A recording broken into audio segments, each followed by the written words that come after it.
Good morning, everyone. It is Wednesday, June 3rd, and the iced coffee era is officially back at my place. I almost made a hot one out of habit and just stopped myself. That moment is so funny. Your hand is doing one thing and your brain is finally catching up to the season. Exactly. And today is kind of a strange day, in a good way. Oh, how so? 3 stories, 3 completely different worlds, but they all land on the exact same little phrase. Oh, that is the best kind of theme. Tell me the phrase first. Today's keyword is pull off. Oh, that one carries a lot for 2 little words, right? It has the physical take it off side and the actually succeed at something hard side. Yeah, 2 totally different shapes inside one phrase. Want a quick teaser? Genre only, no big spoilers. Yes, please. Story 1 is a safety story. A type of magnetic toy is disappearing from a few huge online stores. Ooh, consumer side, already curious. Story 2 is a space story. A rocket company had a really rough day, and now they have to rebuild from it. That sounds heavy. I want the details. And story 3 is a sports story. A cyclist from Denmark is going for the very last piece of a career-long collection. A final piece. I love stories with that shape. A removal, a recovery, a final piece. Same 2 words, 3 different moods. I am already lined up for all 3. And if this is your first time here, welcome in. We take 3 real stories every day and turn them into a 10-minute chat. Hit subscribe if you want tomorrow's chat to find you. We would love that. Okay, let's start with the safety story. I am ready. Okay, story number 1. Australia's consumer watchdog, the ACCC, just told Amazon, eBay, and a couple more big retailers to pull a category of toys off their sites. Wait, what category? Like an entire type of toy? Yeah, it's these magnetic toys that use tiny but really high-powered magnets. Think small metallic balls or magnetic chess sets or those battle chess-style games. They're marketed as puzzles and desk toys. Oh, I've actually seen those in my feed. They look kind of mesmerizing, honestly, like you just want to play with them. Right? The magnets snap together with a satisfying click, but that's exactly the danger. Oh no, I can already feel where this is going. They're small enough to swallow and strong enough that if a child swallows more than one, the magnets find each other inside the body, and that can punch holes through the intestines. Oh, that's genuinely scary. I had no idea that was the risk. It is, and it's not just theoretical.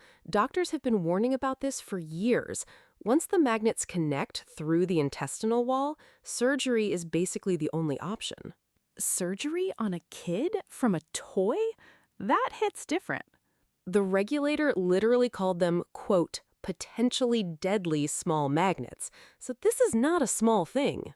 Yeah, potentially deadly is a really strong phrase for a desk toy. Australia tends to be pretty strict on this kind of stuff, right? They are, and they moved fast. They sent takedown requests to 4 different retailers, and all 4 agreed to stop listing them and to put up safety notices for past buyers. That's a real win. So if you already bought one, what happens? A few of the retailers, including Amazon, are actually offering refunds. So if you have one of these sitting in a drawer at home, it's worth checking the brand and asking for your money back. Such a practical takeaway. And honestly, this is where our keyword fits perfectly. They made the retailers pull these things off the site fast. Exactly. 1 regulator, 4 retailers, 1 quick coordinated move. Not a bad day at the office. Honestly, that's a result. Okay, what's next? Story number 2.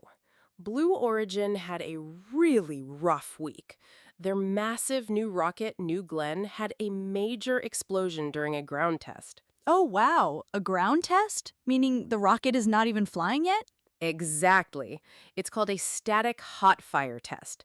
They bolt the rocket to the launch pad, fire up the engines, and check that everything works before an actual flight. That sounds like a really sensible thing to do. It is. But this time, something went very wrong.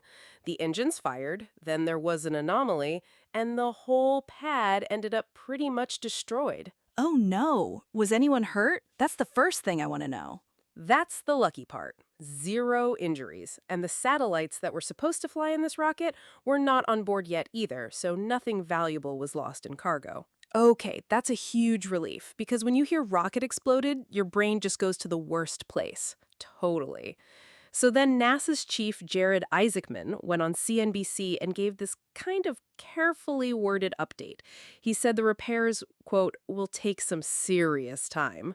I love that diplomatic phrasing. It tells you nothing and everything at the same time. Right? And then he added that a 2028 return to flight is, quote, within the realm, which is basically corporate speak for maybe, but don't put it on your calendar. Within the realm. That's going straight into my vocabulary the next time someone asks if I'm going to the gym this week. I'm totally stealing that. And rebuilding a launch pad, by the way, is no small job. I bet. What goes into it? We're talking steel, concrete, fuel plumbing for super cold liquid hydrogen. It's its own engineering project. Oh, wow. So they really have to pull off a whole rebuild from the ground up. Exactly. And the silver lining is nobody got hurt and the satellites are safe in storage waiting for their next ride to space. That's the part I'm holding on to. Okay, last story, please. Story number 3. Jonas Vingegaard just won the Giro d'Italia. Oh, the cyclist. That is that big Italian race, right? Right. But honestly, the win itself is not even the real headline today.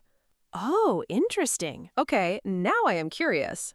With that victory, he became the 8th man in history to win all 3 of the biggest stage races. 3 big stage races. I had no idea that was even a thing. They are the Tour de France, the Giro d'Italia, and the Vuelta a España. Those are the 3 biggest, most prestigious, multi-week bike races in the world. I know the Tour de France from all the yellow jersey stuff. The other 2, honestly, I had never even heard of. That is so fair. They are massive over there, but kind of fly under the radar over here. What's the format like? Each one is about 3 weeks of climbing mountains, sprinting, and time trials. Brutal. 3 weeks per race. So basically, he survived 3 different versions of that nightmare. Yes, and in the entire history of cycling, only 8 men have ever completed the full set. He's the newest name on that list. That's wild. So it's basically the career trifecta of cycling. Exactly. And it's his 4th overall title across these big stage races, by the way. He already had wins at the other 2 before this one. Okay, so this Giro was literally the missing piece of his collection. Right. And the deciding moment came late in the race, on stage 20, on this brutal mountain climb. He just attacked out of the group, and nobody on the planet could follow him. That's the kind of moment cycling fans live for. Pure storybook stuff. Totally. And then he rode into the final stage already wearing the leader's jersey, basically taking a victory lap on the bike. So he really did pull off the complete set, didn't he? He absolutely did. 8th man, 4 major stage race titles, 1 missing piece, checked. Such a satisfying ending to a story. Okay, let's wrap things up. Okay, let us wrap. 3 really different stories today, but they all kept landing on the same little word. Pull off. Yeah, in 3 completely different shades. Australia made big retailers pull dangerous toys off the marketplace. Blue Origin has to pull off a massive launch pad rebuild. And Vingegaard just pulled off the entire career set in cycling. Same 2 words, 3 totally different flavors. Removal, recovery, and a giant personal achievement. Exactly. So which story stuck with you the most? Honestly, probably the cyclist. The idea of carrying around 1 missing piece on your career list for years and then finally checking it off, that just lands. It is so human. For me, it was the magnetic toy story. I just kept thinking about how casually those things show up in your social feed, and you have no idea about the actual risk underneath. Yeah, that one is gonna live in my head next time I see a magnet ad. I'll probably keep scrolling, but with side eye. Okay, so here's today's question for you at home. What's something you've been trying to pull off lately? Ooh, I love that as a question. Hit me with the options. Option A, a big personal goal. Option B, pulling something out of your life, like a habit or an app. Or option C, just pulling off a really solid, quiet week. Oh, I love that frame. I'm going with C this week. No big plans, just a clean run from Monday to Sunday. Honestly, a great pick. Let us know yours in the comments. Even one word is fine. We read them. And if today's chat helped your morning in any way, hit the like button and subscribe. We'll be right back here tomorrow with 3 new stories. Always the best part of the day. Hope you pull off something small today, even if it's just a clean cup of coffee. Bye for now.